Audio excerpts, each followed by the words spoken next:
Pour Isabelle Brault, responsable de cellule de crise à la Maïf, la semaine est chargée. Depuis le début des intempéries, plus de 800 sinistres ont été déclarés dans le Poitou-Charentes. Les assurés, donc, on leur demande bien sûr de saisir leur assureur au plus tôt, de faire l'inventaire des biens endommagés. Et lorsqu'ils vont saisir leur assureur, ce dernier va leur indiquer plus précisément les démarches à faire et si on peut indemniser tout de suite en fonction des éléments qui sont communiqués.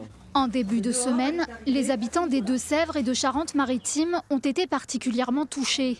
Garages et maisons inondées, l'eau s'est infiltrée partout et a laissé des traces.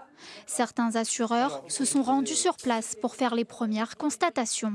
On vient constater les dégâts, peut-être prendre des premières mesures, soit pour sécuriser la maison, soit pour faire couper l'électricité, chose qui a déjà été faite par les pompiers, et puis pour voir quelle est l'urgence pour que les experts se déplacent le plus vite possible. Pour se faire indemniser, les assurés ont 5 jours pour déclarer leur sinistre.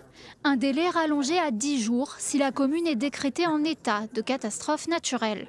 Pour les inondations, on est dans un péril un petit peu particulier parce que ce n'est pas forcément garanti par les contrats d'assurance, hormis le régime catastrophe naturelle, ce qui explique parfois que ces dossiers peuvent mettre plus de temps à être réglés parce qu'il faut attendre que les pouvoirs publics prennent un arrêté de catastrophe naturelle.